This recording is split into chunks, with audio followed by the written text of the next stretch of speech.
അല്ല ഇത് ആരൊക്കെ വന്നിരിക്കണേ? വരണം, ഇരിക്കണം. ആ എവിടുന്ന് വരുന്നു? എന്താ നിങ്ങളുടെ പേര്?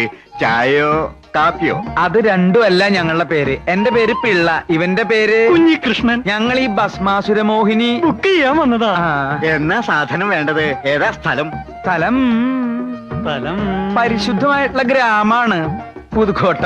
പുതുക്കോട്ട. പുതുക്കോട്ടെ. എന്റെ അമ്മോ! എന്താ ചേട്ടാ? രാജപ്പോ പുതുക്കോട്ടേന്ന് പരിപാടി ബുക്ക് ചെയ്യാൻ വന്നിരിക്കണു. ആഞ്ജനേയ. എന്നാ പിന്നെ അഡ്വാൻസ് അങ്ങോട്ട് വീശ. എന്റെ പൊന്നു ചേട്ടാ, ശ്രീലങ്കയിലാണ് 10 ദിവസത്തെ പരിപാടിയാണെന്ന് പറഞ്ഞാലും ഒരു അഡ്വാൻസും കൂടാതെ ഞാൻ വന്ന് കളിച്ചു തരാം. ഇത് മാത്രം പറയരുത്. അല്ല, കാശ് എത്ര വേണ്ടെന്ന് വെച്ചാ കൂട്ടി ചോദിച്ചോളൂ. ഒന്നും വേണ്ട. പുതുക്കോട്ടയിലേക്ക് ഞങ്ങളില്ല. ബോംബിട്ട് നശിപ്പിക്കേണ്ട സ്ഥലം അത്. ബോംബിടണോ തീരുമാനിക്കുന്നത് ഞങ്ങളാ. ഇറങ്ങിക്ക. ഇറങ്ങിക്കോ. എന്നാ ഞങ്ങളിനി ഇറങ്ങട്ടെ. ആ. അല്ല, ഈ ഭസ്മാസുര മോഹിനില് ഹനുമാന്റെ വേഷാണോ?